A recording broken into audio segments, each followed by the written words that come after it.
amputee. I got a breathalyzer, and my body's clean.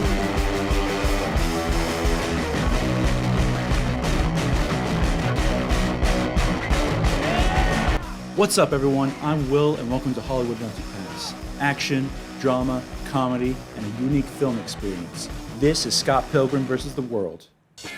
Listen, if we're gonna date, you may have to defeat my 7 evil exes. You have 7 evil ex-boyfriends? Pretty much. It's no biggie. Scott Pilgrim! Prepare to feel the wrath of the League of Evil Exes. If you want something bad, you have to fight for it. Step up your game, Scott. Break out the L word. Lesbian? The other L word. Lesbians? You want to fight me for her? Why would you want to do that? Because I'm in love with her. Scott Pilgrim versus the world. Based on the manga by Brian Lee O'Malley, Scott Pilgrim vs. the World is an awesome live-action mixture of anime and video game visuals, with comedy and relationship drama throughout. It's a movie that most people in their late teens and early 20s can definitely relate to. Scott Pilgrim vs. the World is a light-hearted, complicated love story with fist and sword fights, drama, laughter, indie rock, and evil ex-boyfriends. So, you know, typical life stuff. Happy 10th anniversary, Scott. It's been 10 years ago today since the release of Scott Pilgrim vs. the World. Scott Pilgrim opened in 4th place with only 10.6 million at the box office, which is bad numbers, guys. So why did this movie fail in theaters?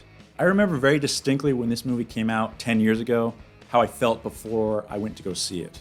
Because at this time, if you can remember, and you probably won't believe me, but a lot of people hated Michael Cera back in those days. They also hated Seth Rogen too, because they were just pushing everything. Like every movie that came out, they were in it. So people kind of got tired of them, and they were kind of against them, and eventually they hated them. I know it's probably hard for some of you to believe that, but it's true. For myself, I didn't hate Michael Cera, but I wasn't going out to see all of his movies either. So what got me to see this movie? I remember seeing trailers and previews for the movie, and it looked really interesting. The only downside was Michael Cera. I wasn't really into him. But what the deciding factor for me was on Adult Swim. They had this animated prequel for Scott Pilgrim that was probably about 5 minutes long or so. I don't know if any of you remember that, but I saw that and I was like, oh, that looks really cool. If that's how the movie is, maybe it'll be good. And that's what finally got me to go see it. And after seeing it in theaters, I was completely blown away by it. Michael Cera wasn't that bad, and I absolutely loved the movie. And I know for a fact that's probably why a lot of people didn't go see this movie, was because of Michael Cera, at that particular time anyway. Which is a shame, because Scott Pilgrim is one of the most one-of-a-kind movies I've ever seen. It's almost like someone took all the things that I love and made a movie out of it. I really like Michael Cera in this movie. It's probably my favorite movie that he's in. And if you really, really hate Michael Cera and you don't care what movie he's in, well, I have some good news for you. He gets beat up a lot in this movie, so you'll probably love it. Scott Pilgrim vs. the World is directed by Edgar Wright. You might recognize him as he's directed Shaun of the Dead, Hot Fuzz, The World's End, and Baby Driver. Scott Pilgrim fits more in line with the first three, as it has the same sort of style, transitions, and comedy. Speaking of which, Edgar Wright is brilliant at visual comedy. The jokes and gags presented by him are perfectly executed and still make me laugh. Even after I've rewatched it over and over and a decade has passed, it's still funny and enjoyable. If you love the comedy in Shaun of the Dead, Hot Fuzz, and The World's End, then you'll probably love this movie too. I love the way that Scott Pilgrim is presented and edited. Those transitions between shots are some of my favorite ever in film. It just gives it that extra something that makes it stand out from other productions. Each fight sequence is memorable and visually striking.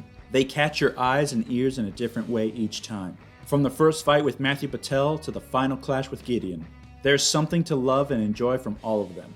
Each fight in this movie feels like a boss battle from a video game. And much like boss fights in video games, they're not always beat 'em ups or punch 'em ups.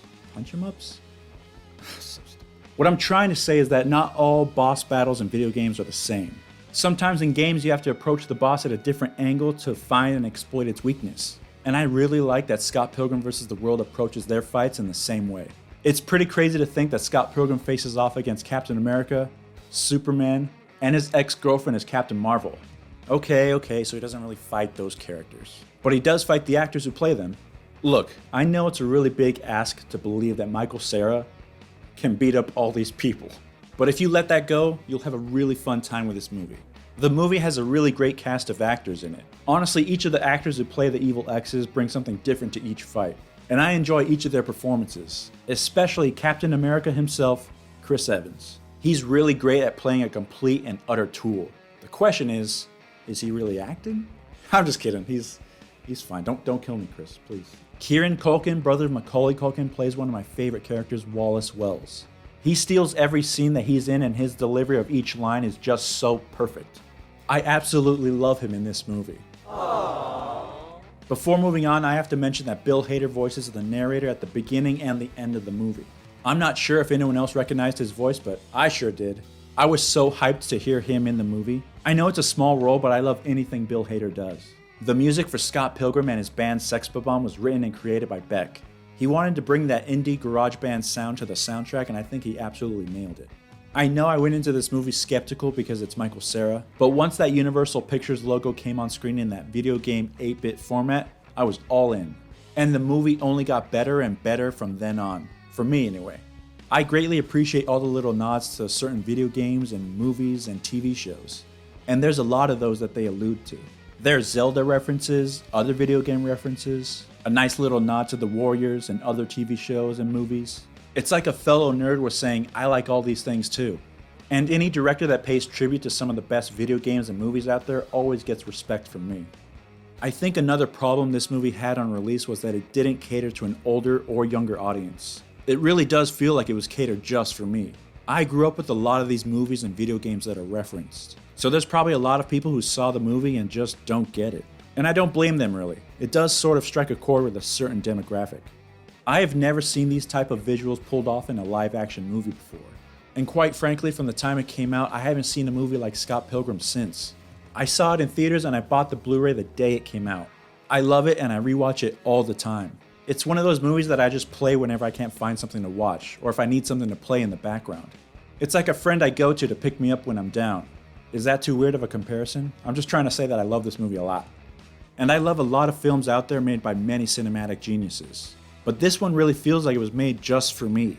The inner creative that I am, the gamer, the TV and movie nerd, and the boy who just wants a beautiful girl to fight deadly exes over. I like that there's a message in here about fighting for what you want in life. Nothing is going to come easy. So when things get tough and difficult, are you going to give up or keep fighting? That's a message that we can apply to all of our lives. Don't give up on bettering yourself and don't give up on your dreams. Just do it! This film also shows different characters dealing with relationships, breakups, and new love in their own way. I'm sure you can relate to someone in this movie and how they fall in love, or get dumped, or get used to make someone else jealous.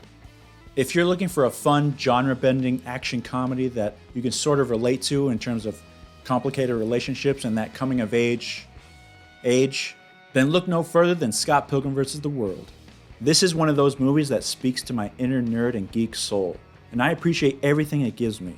From the music, to the comedy, to the visuals, to the references. I love it all. It even has an awesome retro-style video game. It has that signature Edgar Wright style akin to Shaun of the Dead and Hot Fuzz, with the same style of comedy and memorable moments. It's one of my favorite movies of all time and I will always recommend it to people. Scott Pilgrim vs. the World for me is a buy. You can celebrate Scott Pilgrim's 10th anniversary by watching it on Netflix right now. And that's my review for Scott Pilgrim vs. the World. Have you seen it? What's your favorite moment or reference? Let me know in the comment section below. Thank you for watching, like and share the video, and I'll see you next time on Hollywood Multipass. 5, 4, 3, 2, 1.